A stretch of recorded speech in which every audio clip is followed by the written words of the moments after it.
নমস্কার, রূপসা রান্নাঘর নতুন একটা ভিডিওতে আপনাদের সবাইকে স্বাগত। আজকে আবারও চলে এসেছি নতুন একটা রেসিপি নিয়ে। আজকে দেখাবো, এই যে নিয়ে নিয়েছি আয়লা মাছ। আজকে এই আয়লা মাছ দিয়ে দেখাবো আয়লা মাছের ঝাল।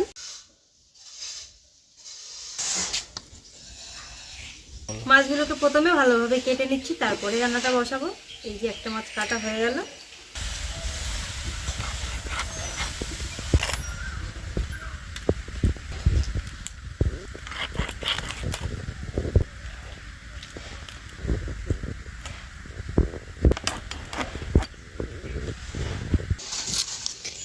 আসে আঁশ নেই, খুব কম। এই ঘাড়ের দিকটা একটু থাকে, আঁশ থাকে, সে উঠে যায়।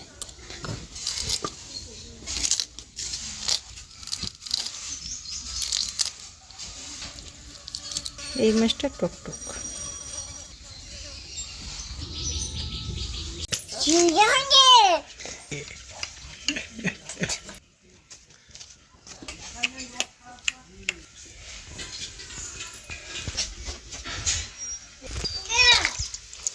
মাছগুলো ভালো করে ধুয়ে পরিষ্কার করে নিচ্ছে। এই ঘাড়ের ধারে একটু আঁশ থাকে, তো সেই আঁশগুলোকে একটু উঠিয়ে নিচ্ছি।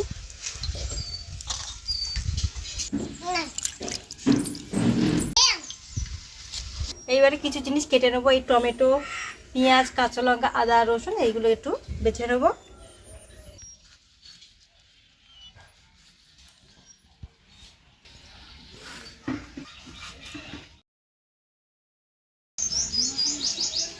কাঁচা লঙ্কাগুলো কেটে নেবো।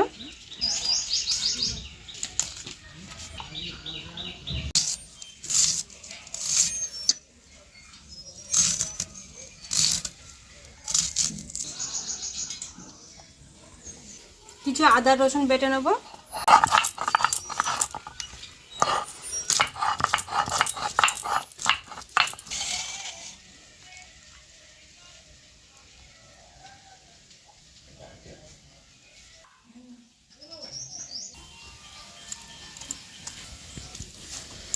জিরে, সর্ষে আর ধনে একসাথে বেটে নেব।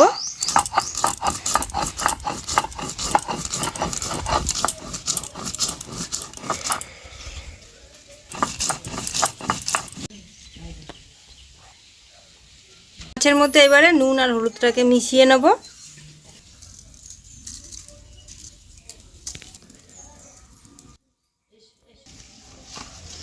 মাছের মধ্যে নুন হলুদ ভালো করে মিশিয়ে নেব।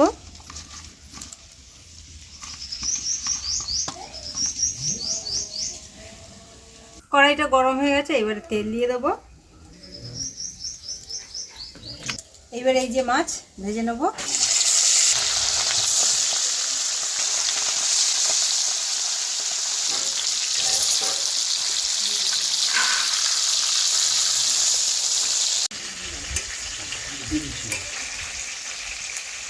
প্রথমে যে মাছগুলো কড়াইতে দিয়েছিলাম ভাজা হয়ে গেছে, নামিয়ে নিচ্ছি।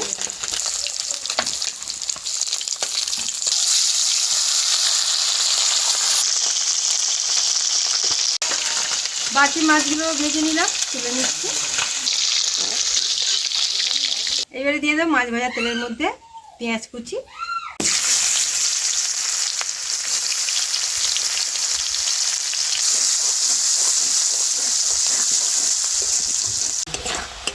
পেঁয়াজটা ভেজে নিয়েছি। এবারে দিয়ে দেবো আদা রসুন বাটা।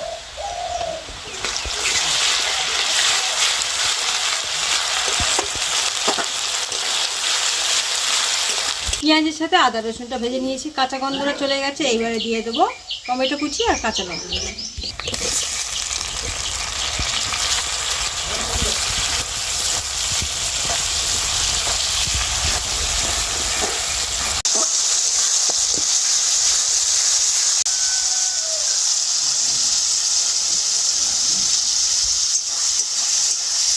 টমেটোগুলো খুব সুন্দরভাবে গলে গেছে। এর মধ্যে দিয়ে দেবো লঙ্কা, হলুদ আর বাটা মশলা।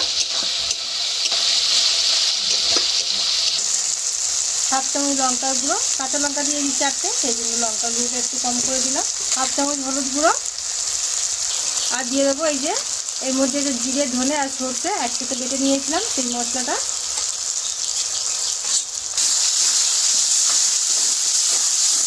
এই মশলাগুলো দিয়ে খুব বেশি কষাবো না, জল দিয়ে দেবো।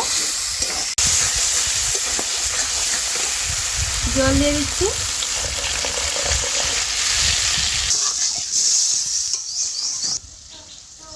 এবারে দিয়ে দেবো নুন। ঝোলটা ফুটে গেছে, এবারে মাছগুলো দিয়ে দেবো।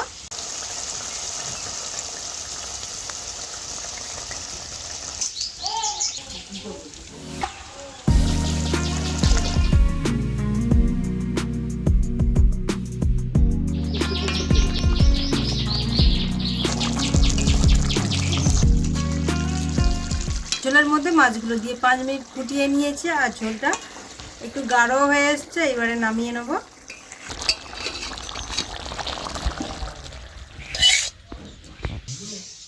এই আমাদের আইলা মাছের ঝাল রেডি হয়ে গেছে। আর এইরকম আইলা মাছের ঝাল আপনারা বানিয়ে খেয়ে দেখবেন, কতটা সুন্দর লাগে জানাবেন আপনারা কমেন্ট করে। আর ভিডিওটা যদি ভালো লাগে অবশ্যই লাইক সাবস্ক্রাইব করে দেবেন।